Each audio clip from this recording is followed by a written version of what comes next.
Arestohet ish përfaqësuesja e politikës së jashtme të Bashkimit Evropian Federica Mogherini, rektoria e Kolegjit të Europës akuzohet për korrupsion. Kushtetuesja vendos pas 2 ditësh për kalimin ose jo në shqyrtim të çështjes Balluku. Rama e quan pezullimin gabim të drejtësisë, Berisha thotë se ai po bën presion. Policia identifikon dhe shpall në kërkim 2 autorët e ekzekutimit të biznesmenit Mondi Maalla në pranga si bashkëpunëtor ish ortaku dhe roja i karburantit. Veliaj kërkon të respektohet e drejta për të mbrojtur. Gjykata shtyn seancën dhe jep kohë kryetarit të Bashkisë së Tiranës të njihet me aktet e dosjes. Mbyllet faza e audicioneve në spektaklin e talenteve në Vision Plus nga e hëna e ardhshme, nisin gjysmëfinalet, rritet gara mes konkurrentëve.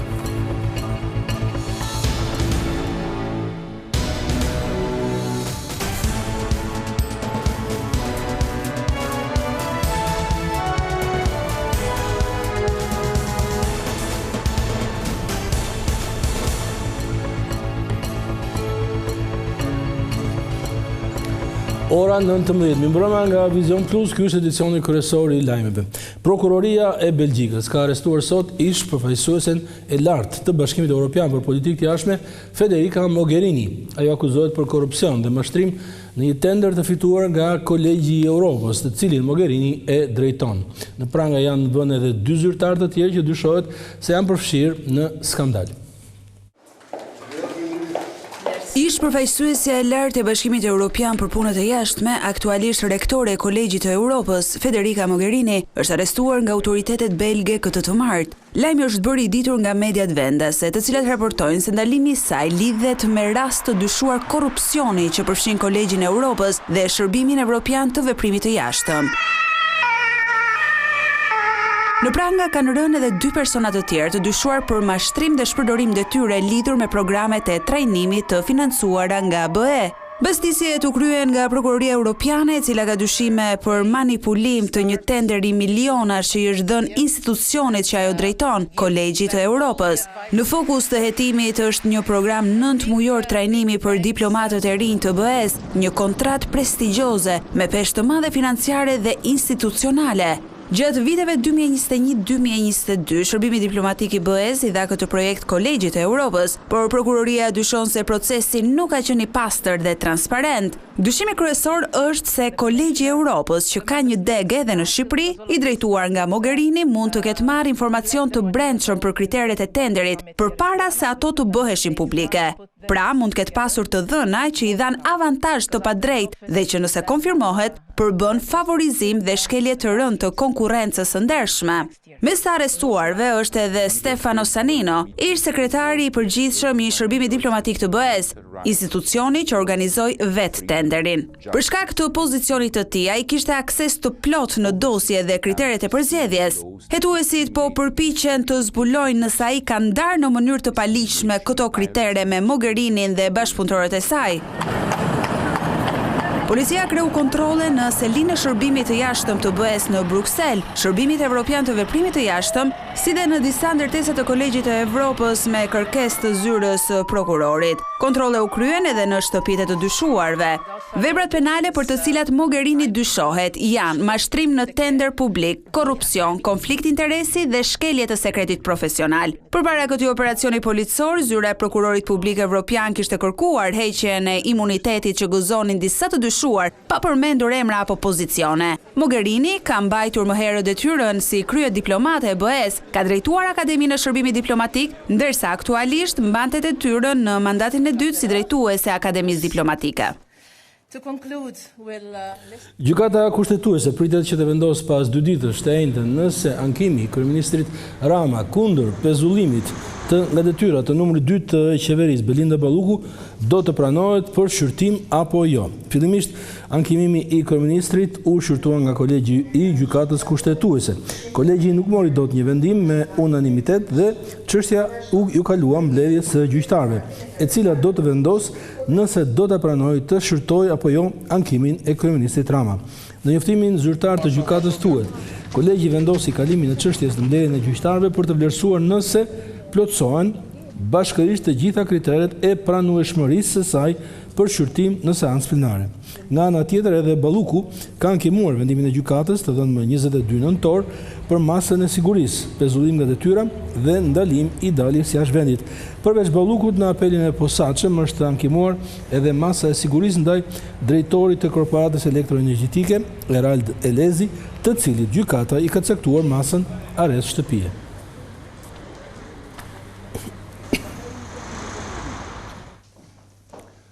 Vendimin e gjykatës për pezullimin nga detyrat të Belinda Ballukut, kryeministri Rama e quan një rrëshqitje të drejtësisë së re.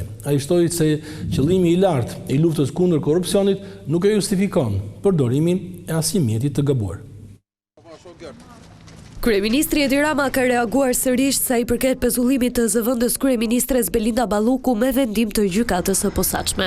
Në një postim në rrjetin social X, teksa e cilësoi situatën si jo normale, kreu i qeverisë dhe njëherë theksoi pasojat që mund të sillin vendime të drejtësisë së re. E pra, pavarësisht se nga data 1 kam qenë, jam e do të jem mbështetësi më i paepur i reformës dhe pavarësisë së drejtësisë, këtë risi botërore të drejtësisë son të re, unë nuk e quaj dot asgjë tjetër përveç se një nga ato rrëzimet e fëmijës kur sapo ka mësuar të eci. Me ndryshimin që kur fëmia i vërtet rrëzohet, lëndon vetëm vetveten, ndërsa kur drejtësia rrëshqet, kështu si këtë herë cënon parimet kushtetuese, prish balancën mes pushteteve të pavahura dhe ndërhyn brutalisht në procesin e qeverisë. Sipas Ramës, vendimet e gabuara mund të kthehen në një bumerang.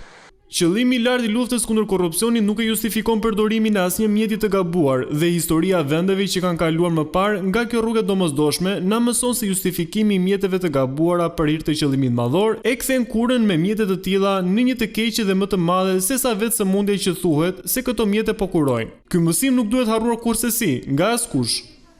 Vendimi i GKK-u për Ballukun është ankemuar në gjykatën kushtetuese nga vetë kryeministri Edi Rama, i cili më herët të shprehur se pa fjalën e gjykatës më të lartë të vendit, qeveria do të vijojë punën pa një numër 2.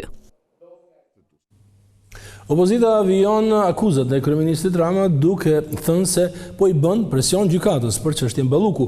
Kreu Demokrat Sali Berisha kërkoi nga gjykata kushtetuese që të mbajë një seancë publike, ndërsa Rama sipas tij duhet të japë dorëheqjen. Kryetari i Partisë Demokratike Sali Berisha deklaroi se vendimi i gjykatës kushtetuese për të kaluar në seancë plenare çështjen e pezullimit numri 2 të qeverisë Belinda Balluku u mor nën presionin e kryeministrit Rama. Në konferencën me gazetarët, Berisha i bëri apel kushtetueses të zhvillojë seancë të hapur publike për ankimimin e kryeministrit. Mësohet se gjykata në një presion të tmerrshëm vendosi të shqyrtojë çështjen e përfaqësuar nga avokati i vjedhjeve qeveritare Edvin Kristaq Rama. Sipas Berishës, gjykata nuk duhet kishte marrë në shqyrtim këtë çështje. Kryeministri Edi Rama duhet i japë dorëheqjen. Sot i vetmi vendim që gjykata mund të mirte mos shqyrtimin e kësaj kërkese të paraqitur nga kryeministri më hajdut i Shqipërisë në kohra, por dhe më hajdut në Europë që merr guximin për të mbrojtur një vjedhje kaq të madhe të tunelit Llogaras, të shfrytëzoj presionin ndaj gjykatave për të mbrojtur. Edi Rama duhet jap me urgjencë dorëheqjen. Prej disa ditësh, kryetari i Partisë Demokratike Sali Berisha ka shfrytzuar çdo komunikim me median për të mbrojtur vendimin e SPAK-ut dhe gjykatës së posaçme për pezullimin e Belinda Ballukut, duke akuzuar kryeministrin Edi Rama se po mbron një antar të kabinetit të tij që është marrë i pandehur nga SPAK. Kryeministri Rama po merr pjesë sot në një konferencë ndërkombëtare në Vjenë të Austrisë të titulluar Europa 2025 koha për të vendosur. Në këtë forum të nivelit të lartë trajtojnë çështje kyçe mbi të ardhmen e Europës, ku marrin pjesë udhëheqës politik, ekspertë të diplomacisë, të ekonomisë dhe të sigurisë. Kryeministri ka ndarë në rrjetet sociale pjesë nga konferenca, duke nënvizuar se është privilegj pjesëmarrja dhe drejtimi i njërit prej paneleve të këtij forumi.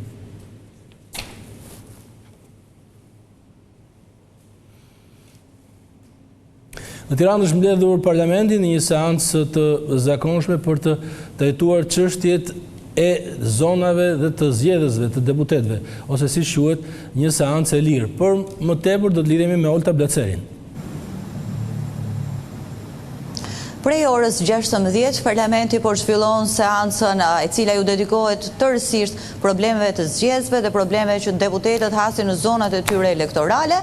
E deri më tani, kjo është një prej seancave më të qeta që Parlamenti ka zhvilluar që prej fillimit të legjislaturës. Kryeministri Edi Rama mungon në seancë, kryetari i Partisë Demokratike Sali Berisha mungon në seancë, shumica e ministrave mungojnë në seancë. Deri më tani, deputetët cilët kanë folur janë fokusuar tek problemet që kanë zgjedhur në zonat e tyre, duke nisur nga përmbytjet e ditëve të fundit tek probleme legalizimi apo tek problemet e qendrave shëndetësore. Megjithatë, duket se kjo do të jetë seanca e fundit e qetë për këtë muaj, pasi nga e njëjtja pritet që Parlamenti të ketë disa debate të forta.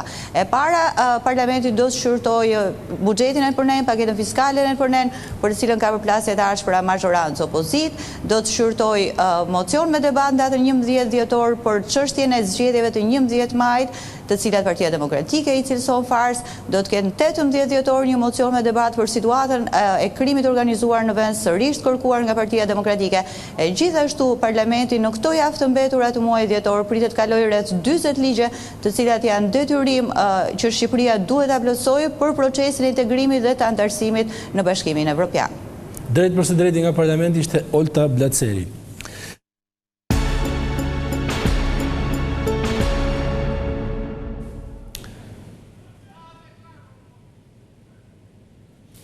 Policia e Elbasanit ka identifikuar 2 vrasësit e biznesmenit Mondi Mahalla, i cili u ekzekutua në autometin e tij në karburantin që kishte në pronësi 2 ditë më parë. Marcelo Arani dhe Armando Kola janë shpallur tashmë në kërkim si autor të ngjarjes. Po ashtu janë arrestuar si bashkëpunëtor në krim i shortaku i biznesmenit dhe roja i karburantit të tij. Vrasja e biznesmenit Mondi Mahalla të dielën në Elbasan po shkon drejt zbardhjes së plot. Policia ka identifikuar 2 autorët e ekzekutimit mafioz, Marcelo Arani dhe Armando Kola, të cilët janë shpallur në kërkim. Ndërkohë që në pranga është vënë ish ortaku i Mahallës në biznesin që ai kishte me taksit, Gino Ago. Policia thot se Ago është i dyshuar si bashkëpunëtor në krim dhe akuzohet për vrasje me paramendim kryer në bashkëpunim dhe prodhim dhe mbajtje pa leje të armëve dhe municionit. Gino Ago në deklaratën e dhënë në polici ka gënjur kur është pyetur se ku ndodhej në momentin e vrasjes së Mahallës. Po ashtu në pranga ka rënë edhe Kujtim Pisha, 52 vjeç, roje e karburantit të Mondi Mahallës për veprën penale mos kallëzimi krimit. 2 ekzekutorët Marcelo Arani, 32 vjeç, banues në Elbasan, i cili ka patur mas siguri arrest në shtëpi për një tjetër vepër penale, dhe Armando Kola, 35 vjeç, banues në Laç, akuzohen për veprat penale vrasje me paramendim kryer në bashkëpunim, prodhim dhe mbajtje pa leje armëve dhe municionit, si dhe largimi të burgosurit nga vendi i qëndrimit. Policia thot se e ka arritur të zbardhë të gjithë mekanizmin e ngjarjes, të dokumentuar edhe me pamje filmike, ndërsa janë sekuestruar dokumenta shitblerje automjeti, 3 celular dhe 2 DVD. Një ditë më parë, policia arrestoi dhe Naldo Gjinin me origjinë nga Lezhë, i cili ishte parë ditët e fundit duke qarkulluar me makinën tip Audi që përdorën autorët në ekzekutimin e 43 vjeçarit. Automjeti rezulton në pronësi të subjektit të viktimës që jepte makina me qira. 43 vjeçari u qullua sapo kishte dalë nga zyra në karburantin e tij Xhaxhi Oil dhe sapo u fut në automjetin Range Rover. Autorët e qelluan disa herë me pistolet, ndërsa 2 prej plumbave e prekën në kokë. Pas ngjarjes së rëndë, ata u larguan me makinën Audi, e cila u gjet e djegur në fshatin Mirak, bashkë me një pistolet brenda.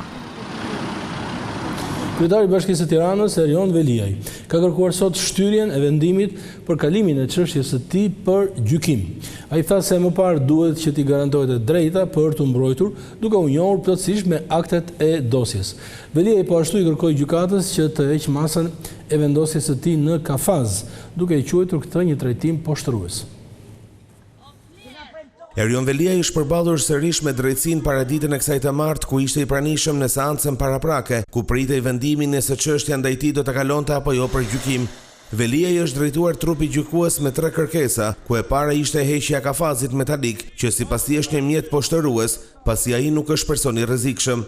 Heqjen e menjëhershme të masës së vendosjes në kafaz, në përputhje me standardet detyruese të Konventës Europiane të Drejtave të Njeriut dhe jurisprudencën e Gjykatës Europiane të Drejtave të Njeriut, që e konsiderojnë këtë praktik trajtim poshtërues, paragjykues dhe të papajtueshëm me nenet 3 dhe 6 të Konventës.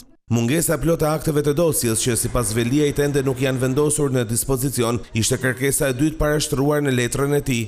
Vënien e plot dhe të menjëhershme në dispozicion të akteve të dosjes në një formë të lexueshme dhe të aksesueshme që më mundëson të jem realisht i informuar për akuzën dhe të kem kohën e nevojshme për përgatitjen e mbrojtjes sime. Fjalën e tij kryebashkiaku e mbylli duke kërkuar shtyrjen e seancës paraprake në mënyrë që të lexojë dosjen dhe të ketë mundësinë e mbrojtjes. Shtyrjen e procedurës derisa kjo e drejtë elementare, e drejta për të mbrojtur, të më garantohet në mënyrë të plotë dhe efektive. Asnjë proces i drejtë nuk mund të vazhdojë pa respektuar këto 3 kushte minimale. Gjykata pranoi kërkesën e Veliaj duke caktuar datën 5 dhjetor për seancën e radhës. Shumica parlamentare ka vendosur që të mos propozoj asnjë emër për avokatin e popullit. Sipas kreut të grupit parlamentar të socialistëve, do të vlerësohen kandidaturat e opozitës. Tauland Balla tha se qëllimi është votimi i një figure me mbështetje gjithëpërfshirëse. Ndonse prej më shumë se 3 vitesh në parlament vijon ngërçi për zgjedhjen e avokatit të ri të popullit, Partia Socialiste do të shqyrtojë emrat e kandidatëve që do të mbështeten nga opozita. Qëndrimin e bëri të ditur kreu i grupit parlamentar të Partisë Socialiste Tauland Balla, i cili u shpreh se mazhoranca nuk do të propozojë një emër të vetin. Partia Socialiste, grupi i saj parlamentar nuk do të propozojë një kandidat, por do të vlerësojmë kandidaturat që janë mbështetur me firma nga ana e opozitës. Pasi të kemi shqyrtuar në grupin parlamentar, këtë kemi vendosur në mbledhjen e sotme të grupit parlamentar, të shohim kandidaturat që janë propozuar nga opozita. Balla theksoi nevojën për një avokat populli që ka mbështetje gjithëpërfshirëse në parlament. Dhe shpresoj shumë që Partia Demokratike tani për kandidatët që kanë mbështetur me firma, ti mbështesi ata dhe në seancën plenare. Unë dua që Kuvendi të zgjedhë një avokat populli të propozuar nga opozita dhe të mbështetur nga shumica. Shefi i deputetëve të PS-s sqaroi dhe kërkesën e mazhorancës për ndryshimin e ligjit të reformës në drejtësi. Sipas Ballës, këto ndryshime vijnë në kuadër të procesit të integrimit. Një pjesë e këtyre ndryshimeve vijnë në funksion të përmbushjes nga ana e Shqipërisë të disa kushteve që kanë të bëjnë me negociatat me antarësimin e Bashkimit Evropian, sepse siç patëm le të themi një rekord historik nga ana e Shqipërisë në hapjen e kapitujve, tani po bëhemi gati për mbylljen e kapitujve. Pas deklaratës së kreut të grupit të PS, erdhi dhe reagimi i opozitës lidhur me zgjedhjen për avokatin e popullit. Me anë të një letre drejtuar Kuvendit, Gazmend Bardhi në emër të grupit të PD kërkon një proces transparent me anë të një formule, ku mazhoranca ka të drejtën të mbështesë 3 kandidat, ndërsa opozita 6, dhe në seancë do të përzidhet emri që merr votat e mjaftueshme. Socialistët dhe demokratët gjetën konsensus në Komisionin e Reformës Zgjedhore për kalendarin e punës. Mes çështjeve që do të diskutohen është edhe kërkesa e opozitës për ndryshimin e sistemit zgjedhor. Komisioni i posaçëm i reformës zgjedhore miratoi me konsensus kalendarin e punës, duke përfshirë në këtë dokument edhe çështjen e sistemit zgjedhor. Edhe pse Partia Demokratike ka 5 vite që kërkon ndryshimin e sistemit elektoral, kryetari i Partisë Socialiste Edi Rama nuk ka folur asnjëherë për nevojën e një sistemi të ri. E në këtë sfond politik, sot socialistët dhe demokratët votuan kalendarin ku parashikohet të diskutohet për sistemin zgjedhor në varësi edhe të ndryshimeve të ndarjes së re administrative territoriale. Pra neve kemi përfshirë diskutimin e sistemit zgjedhor jo vetëm për shkak të ndryshimeve në hartën territoriale, po dhe për faktin që debati duhet të jetë i plotë. Pra shqiptarët do të kenë mundësinë që të kenë një debat të plotë, eventualisht ndryshime të rëndësishme që çojnë në rregullin themelor të lojës në zgjedhje, sistemi zgjedhor ta kenë të dakordsuar palët. Sot nuk është. Sot është i njanshëm. Megjithatë, përfshirja në kalendar nuk do të thosë se palët do të gjejnë domosdoshmërisht dakordsi për sistemin zgjedhor. E mbetet për tu parë se si do të jenë qëndrimet e 2 partive kryesore në raport me një prej çështjeve më të debatueshme të zgjedhjeve parlamentare në Shqipëri. Ndërkaq çështjet e tjera duket se do sigurojnë më lehtë konsensus se Partia Socialiste kërkon që ligji për financimin e partive politike të jetë çështja e parë që do të diskutohet nga ky komision. Fillojmë me ligjin për financimin e partive politike, duke theksuar dhe duke synuar që nëse do të kemi draft shpejt, ne të kemi mundësi të bëjmë një tryezë me partitë politike apo organizma të tjerë për ligjin për financimin e partive politike si një produkt të parë konsensual.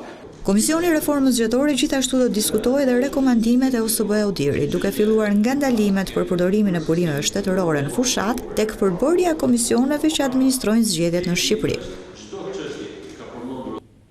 Komisioni Qendror i Zgjedhjeve ka nisur procesin që quhet procesi i verifikimit pas zgjedhor.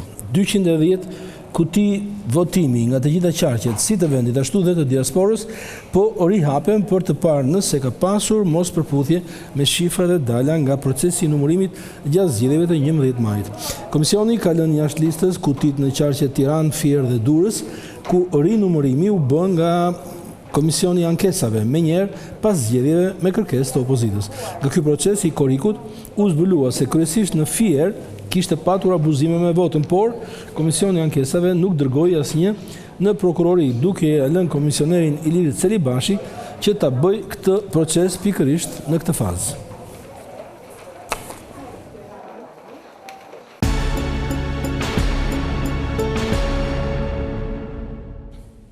Protestat e fermerëve në Greqi janë përshkallëzuar duke paralizuar lëvizjen në autostradat më të mëdha të vendit. Ata janë shprehur të vendosur për rezistencë deri në plotësimin e kërkesave të tyre nga qeveria. Fermerët e Greqisë po vijojnë protestat edhe këtë të martë me një strategji për shkallëzimi, duke shtuar prezencën e tyre në rrugë dhe zgjerimin e hartës së bllokimit të rrjetit kombëtar të transportit. Protestuesit paralizuan përsëri rrugën kombëtare Selanik-Athin, duke shtuar qindra traktor dhe automjete të tjera bujqësore. Më shumë fermerë nga zonat të tjera të Greqisë qendrore janë bashkuar blokadës duke ndërprer trafikun, ndërsa policia rrugore po vazhdon devijimet në rrugë alternative për udhëtarët. Si pasojë për të dytën ditë radhas, edhe aksi rrugor që lidh vendin ton me Greqinë, Kakavi-Janin, do të jetë i bllokuar nga ora 4 pasdite deri në 9 në mbrëmje. Pas tubimit të pasdites së të hënës, u konfirmua se fermerët do të përshkallëzojnë mobilizimet e tyre, të vendosur për të vazhduar protestën edhe përgjatë festave të fundvitit nëse do të jetë e nevojshme. Ata këmbgulin se nuk do të largohen nga rrugët derisa qeveria e Athinës të japë një përgjigje konkrete për kërkesat e tyre. Fermerët protestojnë kundër vonesave për pagesat nga subvencionet e Bashkimit Evropian, kundër rritjes së kostove të prodhimit dhe çmimeve vazhdimisht të ulta në treg. Qytetarë të tjerë do të mbështesin fermerët duke tubuar përpara gjykatave ku do të dalin protestuesit e arrestuar në përplasjet e ditëve të fundit me policinë.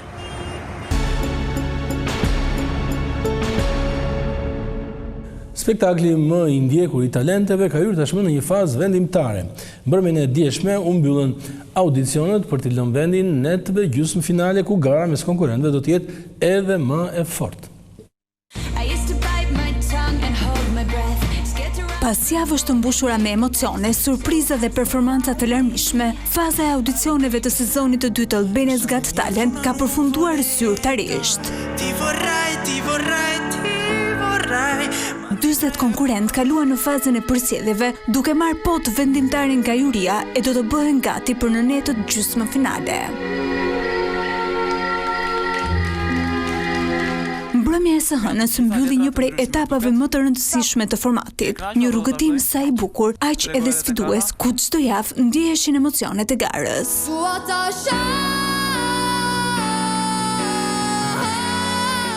Nata e fundit e audicioneve përzjedhëse startoi me zërin e ëmbël të Luna Nergutit. Muzika dhe arti ishin në fokus të kësaj puntate.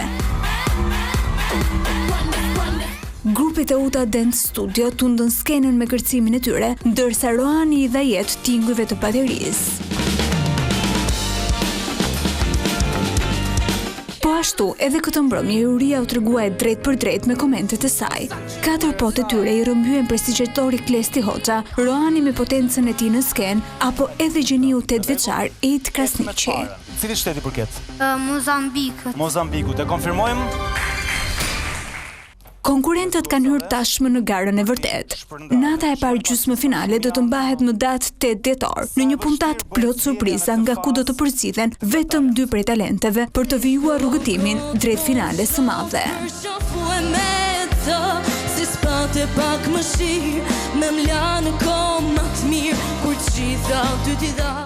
Këto ishin lajmet kryesore për sot e martë, 2 dhjetor. Ju urojmë mbërmjet të këndshme.